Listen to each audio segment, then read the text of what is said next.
everyone, it's Lisa here at Artesprix, and today I'm going to show you how to use iron-on ink with a number of different heat sources. It's one of the most frequently asked questions, so today I'm going to tell you about the best choices and bust some myths too. Heat is a key component in making the magic happen with our Artesprix iron-on ink products.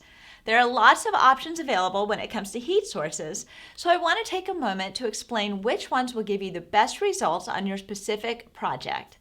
The Iron-on Ink system allows you to draw on regular paper and use heat to transfer your design onto polyester or poly-coated items. The image can be hand-drawn, traced, or even created with your electronic cutter. The options are truly endless. This transfer process is called sublimation, and the chemistry magic happens at around 400 degrees Fahrenheit or 205 degrees Celsius, but it can vary depending on your blank.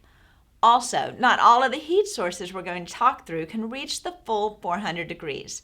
You want to aim for at least 365 degrees Fahrenheit or 185 degrees Celsius. The typical rule of thumb is that the lower the temperature of your heat source, the longer the time you'll need to cook your blank and design. Let's dive in. We're going to start with your typical household iron. There are many different options available, and all of them will work for you.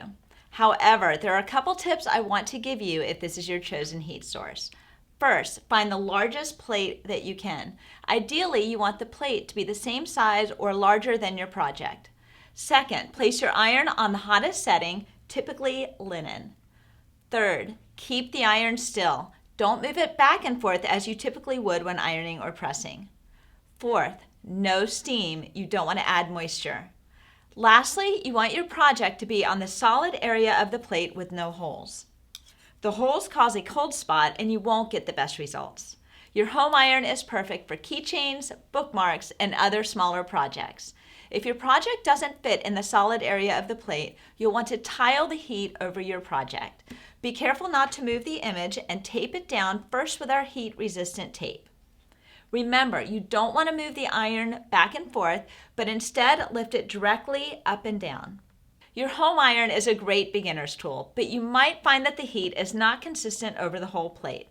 As we always say, the better the tool, the better the result. So as you fall in love with iron-on ink, you may want to consider a more advanced heat source. A step up from the home iron is a dry iron. It's an older version of the steam iron before they added a steam feature. A dry iron is perfect for small projects because you don't have to worry about the cold spots in the iron. The plate has a more even heat distribution and it's a bit weightier, adding to that heat press simulation that we're creating. Higher pressure really helps with the sublimation process and gives you a more even transfer.